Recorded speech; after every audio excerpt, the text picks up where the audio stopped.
Good afternoon. My colleagues and I remain squarely focused on achieving our dual mandate goals of maximum employment and stable prices for the benefit of the American people.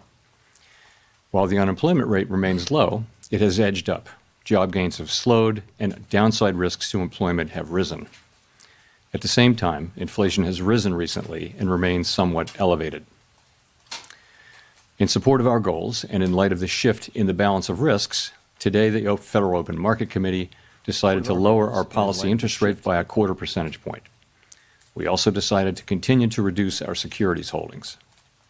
I'll have more to say about monetary policy after briefly reviewing economic developments. Recent indicators suggest that growth of economic activity has moderated. GDP rose at a pace of around 1.5% in the first half of the year, down from 2.5% last year. The moderation in growth largely reflects a slowdown in consumer spending. In contrast, business investment in equipment and intangibles has picked up from last year's pace. Activity in the housing sector remains weak. In our summary of economic projections, the median participant projects GDP to rise 1.6% this year and 1.8% next year, a touch stronger than projected in June. In the labor market, the unemployment rate edged up to 4.3% in August, but remains little changed over the past year at a relatively low level. Payroll job gains have slowed significantly to a pace of just 29,000 per month over the past 3 months. A good part of the slowing likely reflects a decline in the growth of the labor force due to lower immigration and lower labor force participation. Even so, labor demand has softened, and the recent pace of job creation appears to be running below the break-even rate needed to hold the unemployment rate constant. In addition, wage growth has continued to moderate while still outpacing inflation. Overall, the marked slowing in both the supply of and demand for workers is unusual. In this less dynamic and somewhat softer labor market, the downside risks to employment appear to have risen. In our SEP, the median projection for the unemployment rate is 4.5% at the end of this year and edges down thereafter. Inflation has eased significantly from its highs in mid-2022, but remains somewhat elevated relative to our 2% longer-run goal. Estimates based on the Consumer Price Index and other data indicate that total PCE prices rose 2.7% over the 12 months ending in August, and that, excluding the volatile food and energy categories, core PCE prices rose 2.9%. These readings are higher than earlier in the year as inflation for goods has picked up. In contrast, disinflation appears to be continuing for services. Near-term measures of inflation expectations have moved up, on balance, over the course of this year on news about tariffs, as reflected in both market and survey-based measures. Beyond the next year or so, however, most measures of longer-term expectations remain consistent with our 2% inflation goal. The median projection in the SEP for total PCE inflation is 3.0% this year and falls to 2.6% in 2026 and to 2.1% in 2027. Our monetary policy actions are guided by our dual mandate to promote maximum employment and stable prices for the American people. At today's meeting, the committee decided to lower the target range for the federal funds rate by a quarter percentage point to 4 to 4.25%, and to continue reducing the size of our balance sheet. Changes to government policies continue to evolve, and their effects on the economy remain uncertain. Higher tariffs have begun to push up prices in some categories of goods, but their overall effects on economic activity and inflation remain to be seen. A reasonable base case is that the effects on inflation will be relatively short-lived, a one-time shift in the price level. But it is also possible that the inflationary effects could instead be more persistent, and that is a risk to be assessed and managed. Our obligation is to ensure that a one-time increase in the price level does not become an ongoing inflation problem. In the near term, risks to inflation are tilted to the upside and risks to employment to the downside. a challenging situation. When our goals are in tension like this, our framework calls for us to balance both sides of our dual mandate. With downside risks to employment having increased, the balance of risks has shifted. Accordingly, we judged it appropriate at this meeting to take another step toward a more neutral policy stance. With today's decision, we remain well positioned to respond in a timely way to potential economic developments. We will continue to determine the appropriate stance of monetary policy based on the incoming data, the evolving outlook, and the balance of risks. In our SEP, FOMC participants wrote down their individual assessments of an appropriate path for the federal funds rate, based on what each participant judges to be the most likely scenario for the economy. The median participant projects that the appropriate level of the federal funds rate will be 3.6% at the end of this year, 3.4% at the end of 2026, and 3.1% at the end of 2027. This path is 1/4 percentage point lower than projected in June. As is always the case, these individual forecasts are subject to uncertainty, and they're not a committee plan or decision. Policy is not on a preset course. The Fed has been assigned two goals for monetary policy: maximum employment and stable prices. We remain committed to supporting maximum employment, bringing inflation sustainably to our 2% goal, and keeping longer-term inflation expectations well anchored. Our success in delivering on these goals matters to all Americans. We understand that our actions affect communities, families, and businesses across the country. Everything we do is in service to our public mission, and we at the Fed will do everything we can to achieve our maximum employment and price stability goals. Thank you. I look forward to our discussion. Chris. Great. Thank you. Chris Rugaber at Associated Press. As you know, Fed Governor Stephen Miron has kept his position at the White House, even as he's joined the Fed board. This is the first time, I believe, the Fed's board has had someone with executive branch ties in decades.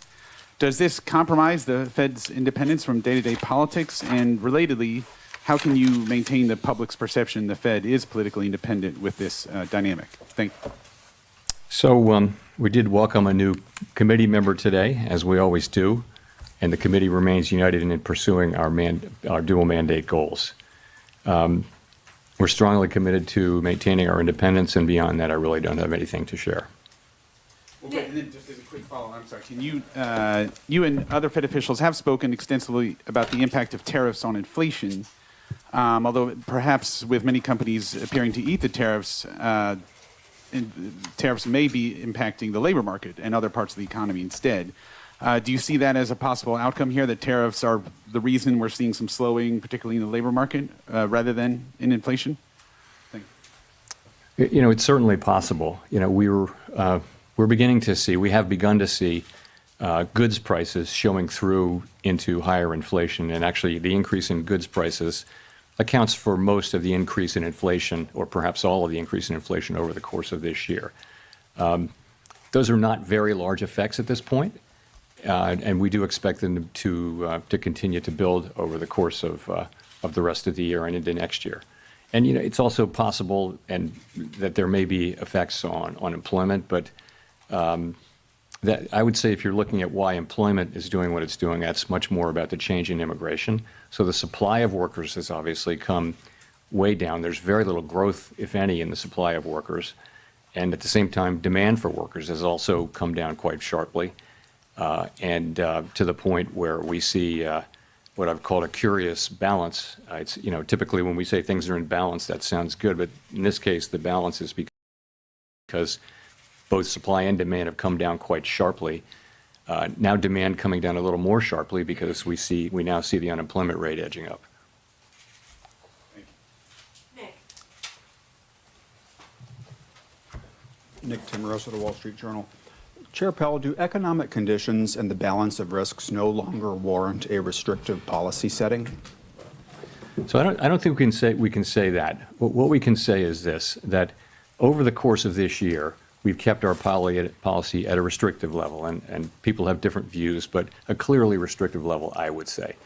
So, and we were able to do that over the course of this year because the labor market was in very solid condition with strong job creation and all those things.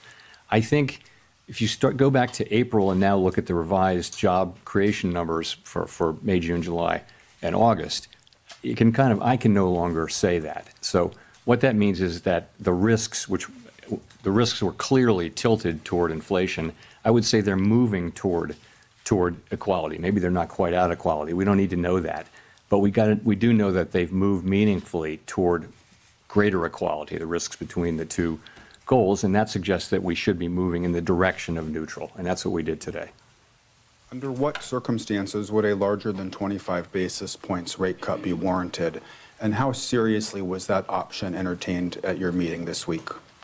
There wasn't widespread support at all for a 50 basis point cut today. I think we've done very large rate hikes and very large rate cuts in the last 5 years, and you tend to do those at a time when you feel that policy is out of place and needs to move quickly to a new place. That's not at all what I feel certainly now. I feel like our policy has been doing the right thing so far this year. I think we were right to wait and see how tariffs and inflation and the labor market evolved. I think we're now reacting to the much lower level of job creation and other evidence of softening in the labor market and saying, well, those risks are maybe not fully balanced, but moving in the direction of balance now. And so that warrants a change in policy. Colby. Colby Smith with the New York Times. Should we be viewing today's cut as the committee taking out some insurance against the possibility that the labor market is at risk of weakening? Or is it the committee's view that the dynamics of a downturn are already in place? I guess I'm just trying to square the shift in the rate forecast in the SEP towards more cuts than just 3 months ago, with the fact that the forecast for unemployment didn't change.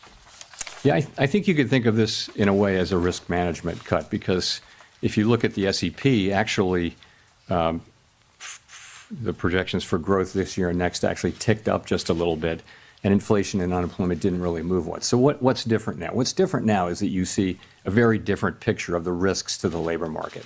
You've seen, we were looking at 150,000 jobs a month at the time of the last meeting, and now we see the revisions and we see the new numbers. And I don't want to put too much emphasis on payroll job creation, but it's just one of the things that suggests that the labor market is really cooling off. And that tells you that it's time to take that into account in our policy.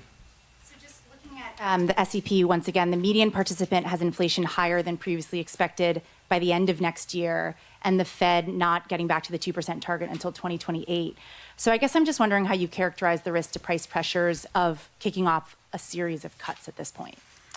Yeah, so I would look at it this way. We fully understand and appreciate that we need to remain fully committed to restoring 2% inflation on a sustained basis, and we will do that. At the same time, we've got to weigh the risks to the two goals. And I would say since April, to me, the risks of higher and more persistent inflation have probably become a little less. And that's partly because the labor market has softened, GDP growth has slowed. So I would just say that the risks there have been less than one might think. And in terms of the labor market, what we're seeing is unemployment is still low. It's still a relatively low rate, but we're seeing downside risks.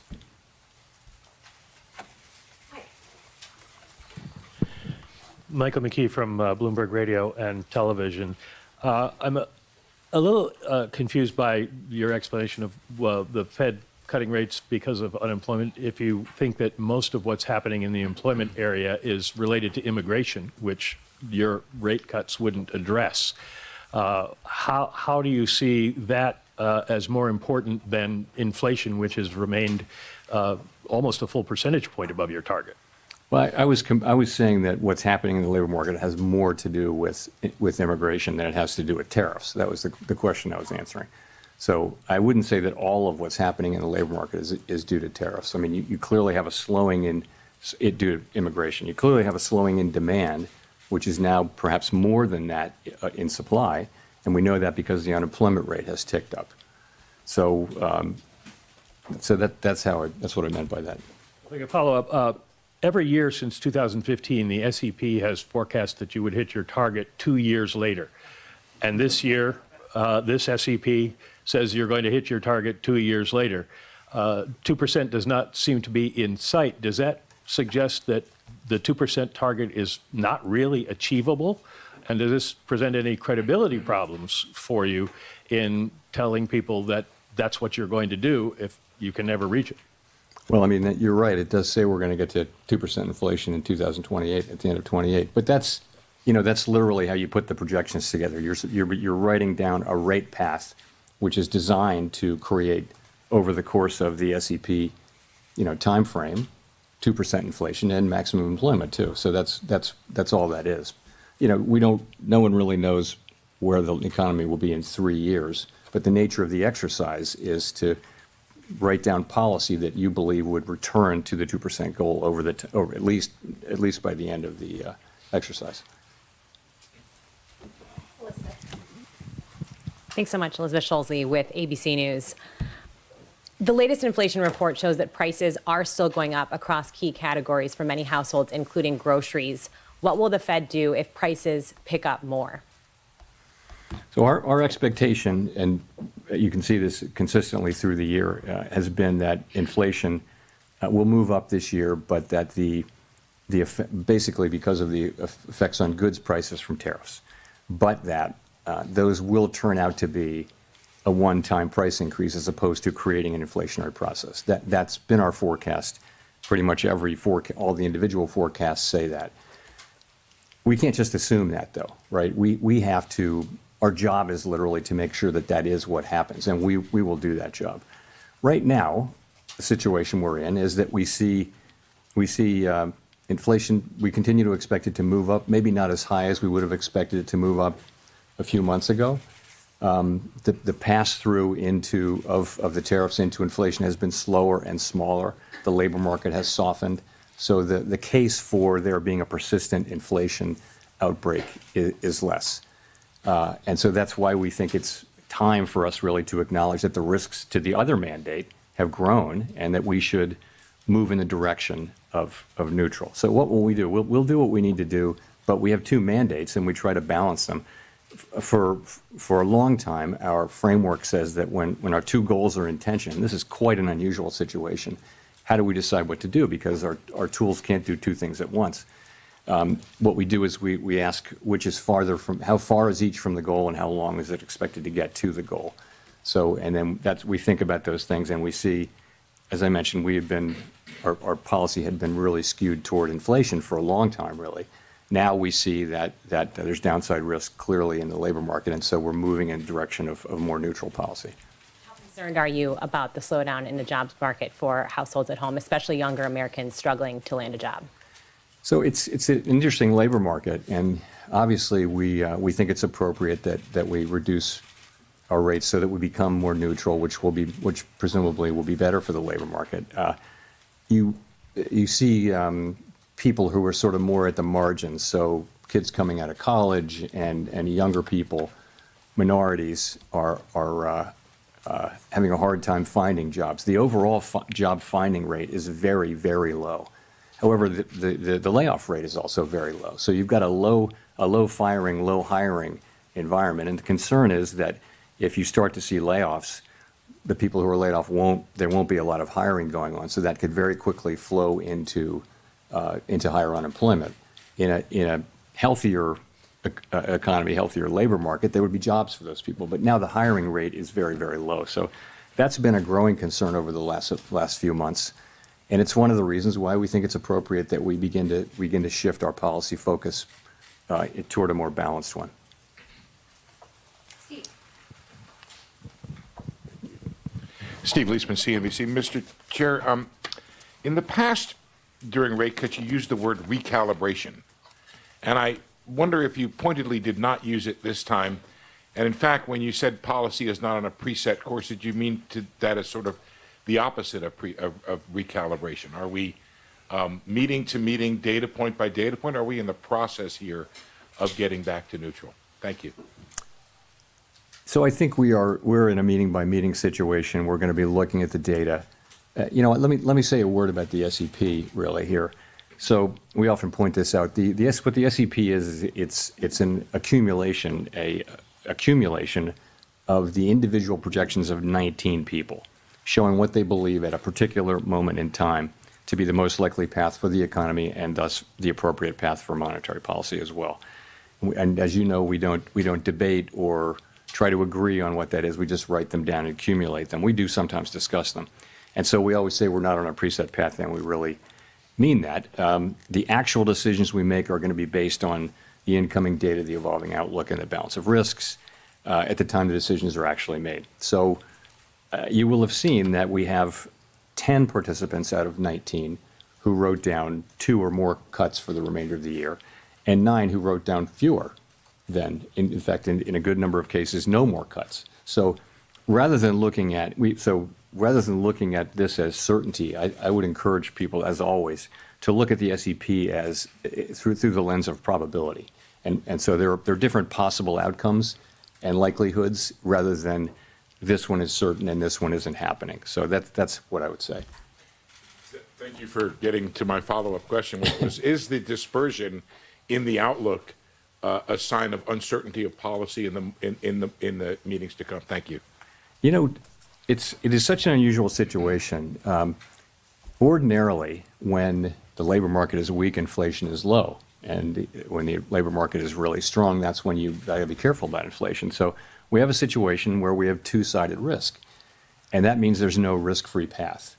And so it's quite a difficult situation for policymakers. And it's not at all surprising to me that you have a range of views. It's not so much about having different views for the path of the economy, but it's partly that. But it's also partly about what's the right thing to do in light of the tension between the two goals. How do you weight them?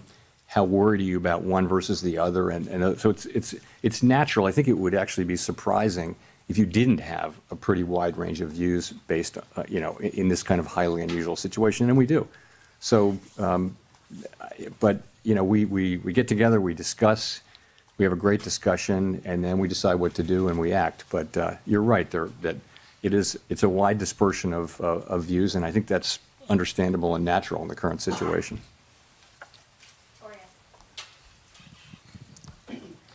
Hi, Victoria Guida with Politico. You've talked a lot about Fed independence and the importance of it over the years, but as markets have questions about what exactly President Trump's intentions are with the Fed, what would you point to as the things they should be watching to determine that the Fed is still making decisions based on, the economic outlook rather than political considerations? Look, it's deeply in our culture to do our work based on the incoming data and never consider anything else. That's just, everybody who's at the Fed really feels strongly about that way. So, you'll know it by the way we talk about what we're doing, by the speeches that people give, by the decisions that we make. You'll know that we're just still going to do that. That's all we do. And we don't frame these questions at all or see them in terms of political outcomes. I think when you get to another part of Washington, everything is seen through the lens of, does it help or hurt this political party, this politician? That's the framework. And I think people find it hard to believe that is not at all the way we think about things at the Fed. We're taking a longer perspective. We're trying to, serve the American people as best we can. So I think you would be able to tell. I don't believe we'll ever get to that place. I would say we're doing our work exactly as we always have now. And people they're making their arguments, and we're having a great discussion around these challenging issues. So, Do you see the court case around Lisa Cook as being related to questions of Fed independence? I see it as a court case that it would be inappropriate for me to comment on. Thanks, Mr. Chairman. Edward Lawrence from Fox Business. So we saw the preliminary benchmark revisions down 911,000. The revisions for June were the first negative revisions we've seen since December of 2020. How can the Fed base important decisions on rate and what to do with the interest rates on data that seems to be, as you've called it in the past, noisy? So on the QCEW, the revision that we saw was almost exactly what we expected. It was amazing how close the expectation was. So, and the reason for that is, for the last bunch of quarters, there's been almost a predictable overcount. And I think the Bureau of Labor Statistics really does understand this, and they're working hard to fix it. It's got to do, of course, it has something to do with low response rates, but it's also got to do with what's called the birth-death model, because a good amount of job creation happens around new companies and how many go out of business, how many are founded. And it's just really hard. You can't survey for that. You've got to have a model that predicts that. And it's quite difficult to do, especially when the economy is undergoing big changes. So, and they've been working on that and are making progress on it. But the data we get is still good enough for us to do our work. To the extent we have issues around data right now, it's about low response rates. That's happened all over really. Response rates are just lower to surveys now, both in and out of the government. And it's no great secret. We want higher response rates, and we need those to have, less volatile data. And the way to get that is to make sure that the agencies that collect the data have sufficient resources to drive higher response rates. It's not a complicated problem, but that's what it takes. It's not a mystery. That's what it takes. The other thing I'll say, Edward, is in the case of the job creation, the response rate is quite low for the first month, or lower for the first month. By the time you get to the second or third month, you're still collecting responses for that last month, for that prior month, and you get to the place where the data are much more reliable by the second and certainly the third month. So it's not that we don't get the data, it's just that we get it a little later. But for the benchmarks, if that holds, it's 51% of the jobs that we thought were there weren't really there. It shows a weaker job market coming into this year. If you had had that information, would it have changed your mind related to where the interest rates should be? Should there have been a cut earlier? We have to live life looking through the windshield rather than the rearview mirror, as you know. And all I can tell you is we see where we are now, and we take appropriate action, and we took that appropriate action today. Thanks. Howard Schneider with Reuters. So, as you mentioned a minute ago, some margins of the job market would suggest that the slide's already happening. A black unemployment rate in August was above 7%, declining work week, difficulty among college graduates finding work, rising youth unemployment. Why do you think a 1/4 percentage point now is going to arrest that? Well, I didn't say that I thought a 1/4 point would make a huge difference to the economy, but you've got to look at the whole path of rates, right? And the market's has already been baking in expectations. I mean, our market works through expectations, right? So I think our policy path really does matter. And I think it's important that we use our tools to support the labor market when we do see signs like that. I did mention that. You see minority unemployment going up, you see younger people who are more vulnerable economically, more susceptible to economic cycles. That's one of the reasons, in addition to just overall lower payroll job creation, that shows you that at the margin, the labor market is weakening. I would also point to labor force participation. Some part of the significant decline in labor force participation over the last year has probably been cyclical in nature rather than just the usual aging process. So we put all those together, and we see that the labor market is softening, and we don't need it to soften anymore, don't want it to. So we use our tools, and it starts with a 25 basis point rate cut, but the market's also pricing in a rate path. I'm not blessing what the market's doing at all. I'm just saying it's not just one action. As a follow-up to that, the growth mix right now seems very concentrated in investment and on the consumer spending side in the higher income groups. Do you feel that that's an unsustainable mix for the economy moving forward? I wouldn't say that. I mean, you're right. Those are two. We're getting unusually large amounts of economic activity through the AI build out and corporate investment. I don't know how long that will go on. No one does. In terms of spending, you saw that the consumer spending numbers were well above expectations, and that may well be skewed toward higher earning consumers. There's a lot of anecdotal evidence to suggest that. Nonetheless, it's spending. So, I mean, I think the economy is moving along. Economic growth is going to be 1.5% or better this year, maybe a little better. Forecasts have been coming up, as you can see. So, labor market unemployment is low, but downside risks, but it's still a low unemployment rate. So that's how we see it.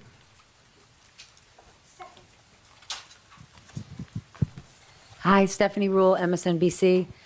Treasury Secretary Scott Bessent has said that the Federal Reserve suffers from mission creep and institutional bloat. He's now calling for an independent review. Would you support an independent review, or are you open to any sort of reform in any areas of the Fed? I, of course, am not going to comment on anything the Secretary says or really any other officer says.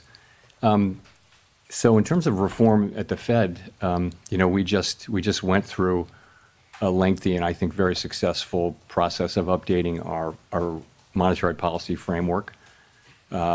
I would say there's a lot of work going on behind the scenes around the assets we have in the Federal Reserve Federal Reserve System and at the board.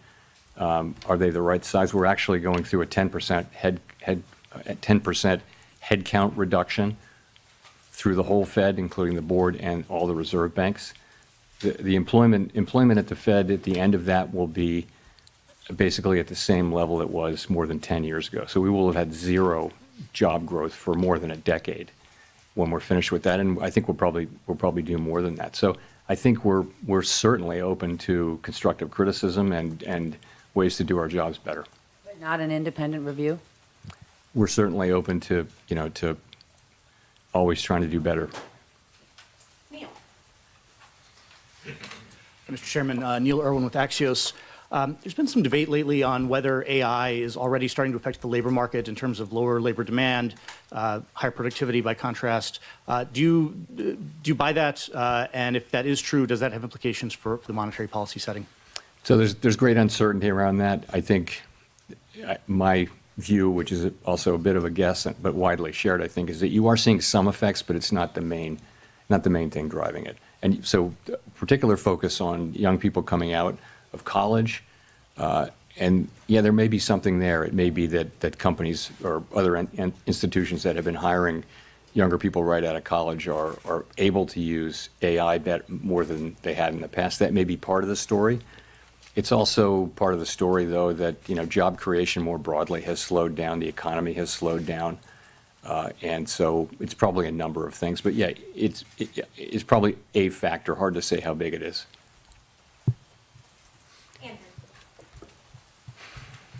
Thanks, Mr. Chairman. What evidence do you see of tariffs showing up in inflation? Well, if you can take goods, just sort of the broad goods category, and last year, goods inflation was negative.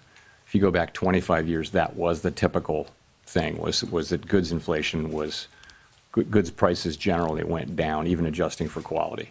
So that was not the case during the pandemic, of course. Goods inflation went very high, but we had essentially returned to zero or slightly negative inflation.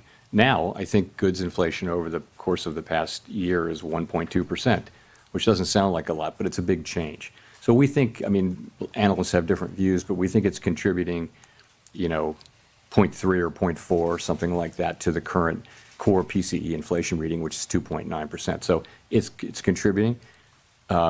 What seems to be happening is that, the tariffs are mostly not being paid by exporters, mostly being paid by really the companies that sit between the exporter and the consumer. So if you buy something and you sell it through retail or you use it to make a product, you're probably taking a lot of those costs on and not able to pass it fully along to the consumer yet. That appears to be what we're seeing. All of those companies and entities in the middle, they'll tell you that they have every intention of passing that through in time, but they're not doing that now. To the consumer, the pass-through has been pretty small. It's been slower and smaller than we thought. But the evidence it's very clear that there's some pass-through. I also wanted to ask if you could share with us the conditions under which you might consider leaving the Fed in May. I have nothing new on that for you today.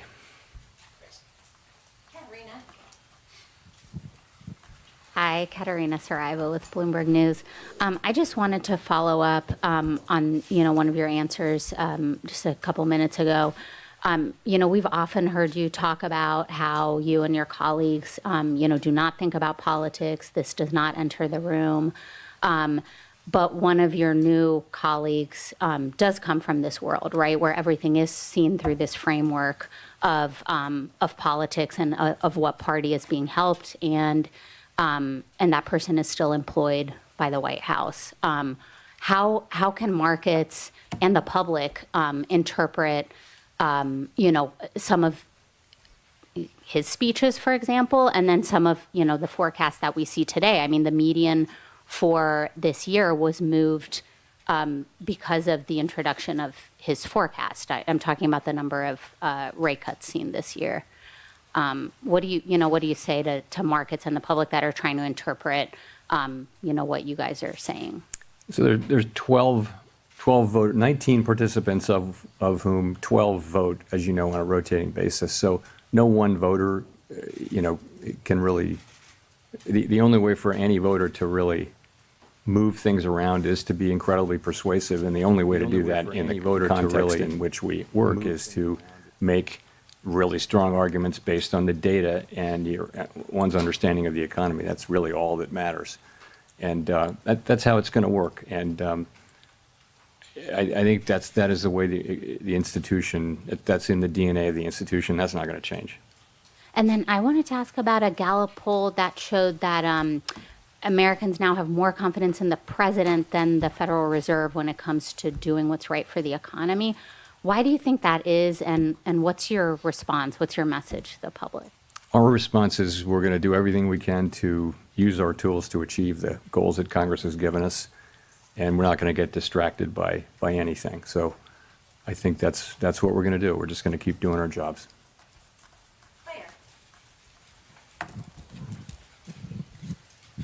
Claire Jones, Financial Times. Given the range of views expressed prior to the meeting, I think there was a lot less dissent today than a lot of people expected.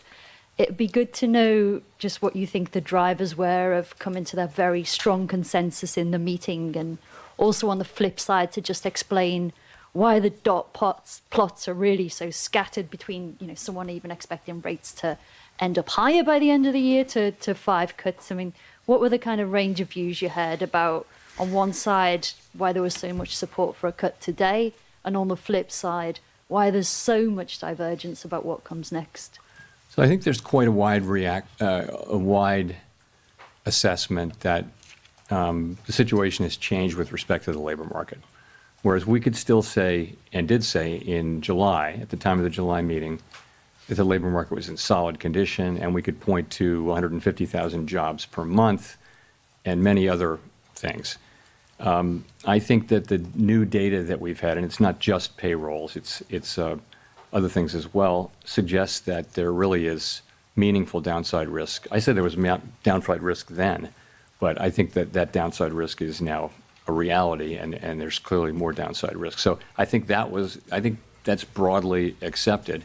And so that meant different things for different people. Some wrote down, almost everyone wrote down, supported this cut, and some supported more cuts and some didn't, as you will see from the dot plot. So that's just the way it is. I mean, people have, you have people who take this work very seriously, think about it all the time, do their work, discuss it with our colleagues. We endlessly discuss this between ourselves, and then we have a meeting where we put it all out on the table, and this is what you get. And you're right, there's a range of views in the dots, and I think that's, like I said, very unsurprising given the quite unusual, historically unusual nature of the challenges that we face. But let's remember, though, the unemployment rate's 4.3%. The economy's growing at 1.5%. So it's not a bad economy or anything like that. We've seen much more challenging economic times. But from a policy standpoint, the standpoint of what we're trying to accomplish, it's challenging to know what to do. There are, as I mentioned earlier, there are no risk-free paths now. It's not incredibly obvious what to do. So we have to keep our eye on inflation. At the same time, we cannot ignore and must keep our eye on maximum employment, which is those are our two equal goals. And you will see that there's a range of views on what to do. Nonetheless, we came together today at the meeting and acted with a high degree of unity. Archie. Thank you. Archie Hall from The Economist. You mentioned earlier that job creation was running below your guess at its break-even rate. I'd be curious to hear a bit more about that and where you think the break-even rate is. So there are many different ways to calculate it, and none of them is perfect. But it's clearly come way down. You could say it's somewhere between 0 and 50,000, and you'd be right or wrong. I mean, there's just many different ways to do it. So wherever it was, 150,000, 200,000 a few months ago, it's come down quite significantly, and that's because a very lower amount of people are joining the labor force. The labor force really not growing much at this point, and that's a lot of where the supply of labor was coming from over the last 2 or 3 years. So we're not getting that now. We've got much lower demand. It's interesting that supply and demand have really come down together so far, except now we do have unemployment ticking up just one tick outside of the range where it's been for a year. 4.3% is still a low level, but I think this speedy decline in both supply and demand has certainly gotten everyone's attention. Follow up, if I may. You mentioned the downside risk to employment a fair amount, but it's striking that measures of kind of activity and output for the third quarter, those that we have, seem pretty strong. The Atlanta Fed's GDP now is very strong. You mentioned strong PCE numbers as well. How do you square those things? Is there a chance actually could be upside risk to the labor market if those activity measures are right? Well, that would be great. We'd love that to happen. So I don't know that you see a big tension there, but it's gratifying to see that economic activity is holding in, and it's a good bit from consumption. It looks like consumption was stronger than expected, what we got earlier this week, I guess. And also we're getting, a fairly narrow sector is producing a lot of economic activity, which is the AI build out and business investment. So we watch all of it, and I would say we did move up. The median for growth for this year actually moved up in the SEP between the June and September SEPs. So, and really the inflation and labor market didn't change much. It's really the risks that we're seeing to the labor market that were the focus of today's decision. Nicole. Hi, Nicole Goodkind with Barron's. Thank you for taking my question. Given the cumulative impact of high interest rates on the housing sector, I'm wondering how concerned you are that current rate levels are exacerbating housing affordability issues and potentially hindering household formation and wealth accumulation for a segment of the population? Housing is an interest-sensitive activity, so it's at the very center of monetary policy. When the pandemic hit and we cut rates to zero, the housing companies were incredibly grateful, and it was really, they said that was the only thing that kept them going, was that we cut so aggressively and provided credit and things like that, and they were able to finance because we did that. The other side of that is when inflation gets high and we raise rates, and you're right, it does burden the housing industry, and so rates have come down a bit, and as that happens, we don't set mortgage rates, but our policy rate changes do tend to affect mortgage rates. And that has been happening, and that'll of course raise demand. Lower borrowing rates for builders will help, builders will help supply. And so some of that should happen. I think most analysts think that it would have to be pretty big changes for it to matter a lot, big changes in rates to matter a lot for the housing sector. And the other thing is by achieving maximum employment and price stability, that's a strong economy. That's a good economy for housing. And then the last thing I'll say is, there's a deeper problem here. There's not a cyclical problem that the Fed can address, and that just is a pretty much nationwide housing shortage. Or a lot of places in the country just don't have enough enough housing for people. And you know, all of the areas around metropolitan areas like Washington, for example, are very built up, and so you're having to build farther and farther out, and so that's where it is. And just a quick follow-up. During the last SEP, or the press conference following the last SEP, you seemed to indicate that policymakers lacked conviction about their projections, and I'm wondering if you still feel that way. You know, forecasting is very difficult even in placid times. And as I've mentioned before, forecasters are a humble lot with much to be humble about. So I think right now is a particularly challenging time, even more uncertain than usual. And so I don't know any forecaster anywhere, really. Ask any of the forecasters whether they have great confidence in their forecast right now. I think they'll honestly say no.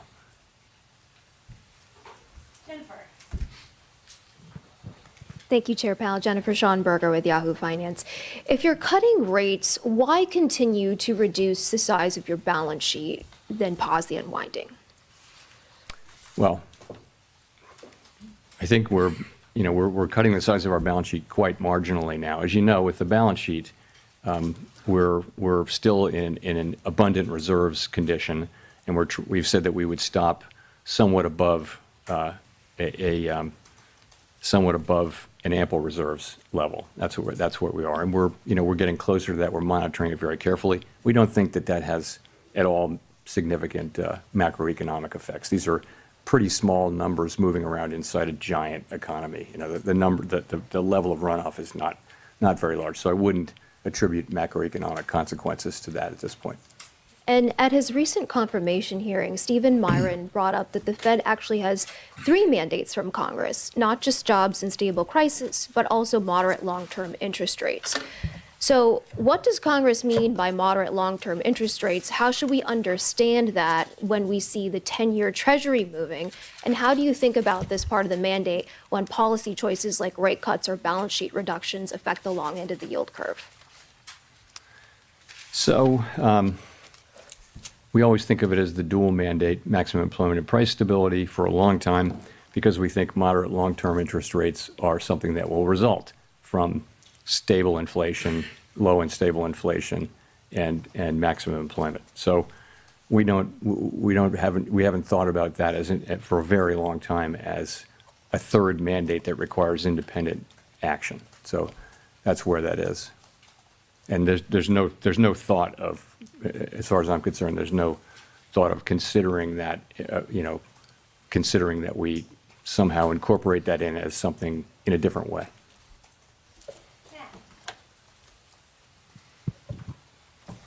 Thanks, Chair Powell. Matt Egan from CNN. We recently learned that average FICO credit scores are down this year by 2 points, the most since 2009 during the Great Recession, and delinquencies are high for car loans, personal loans, credit cards. How concerned, if at all, are you about the health of consumer finances, and do you expect today's cut will help? So, we're aware of that. I think default rates have been kind of ticking up, and we do watch that.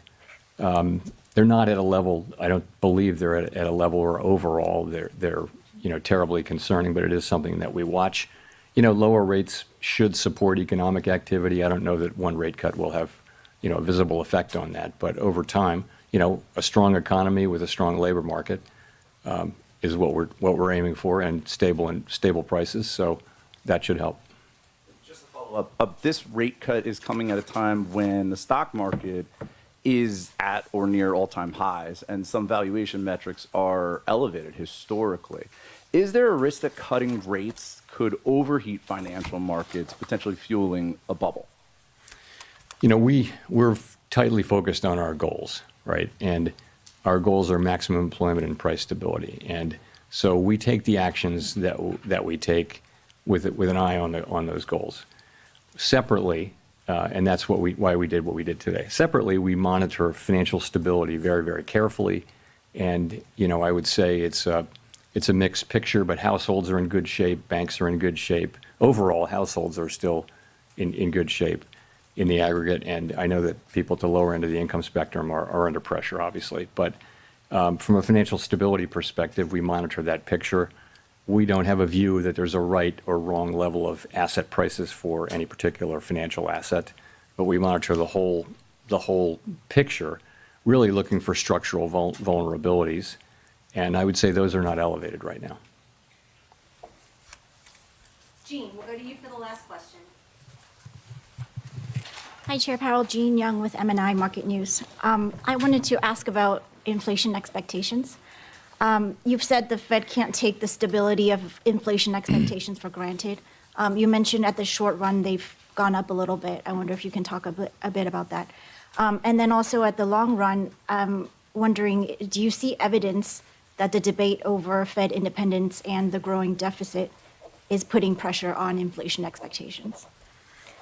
So as you said, shorter-term inflation expectations have tended to respond to near-term inflation. So if inflation goes up, inflation expectations will predict that it takes just a little while to get back down. Fortunately, throughout this period, longer-term inflation expectations both break even in the markets, and almost all of the longer-term surveys, Michigan being a bit of an outlier lately, have been just rock solid in terms of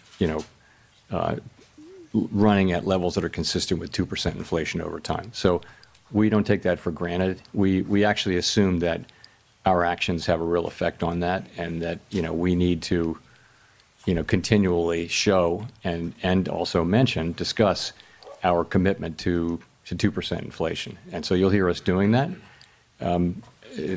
But we're, as I mentioned, it's a difficult situation because we have risks that are both affecting the labor market and inflation. Those are our two goals, and so we have to balance those two. When they're both at risk, we have to balance them, and that's really what we're trying to do. Your latter part of your question was about independence. I don't see market participants. I don't see that that's something they're factoring in right now in terms of setting interest rates. Thanks very much.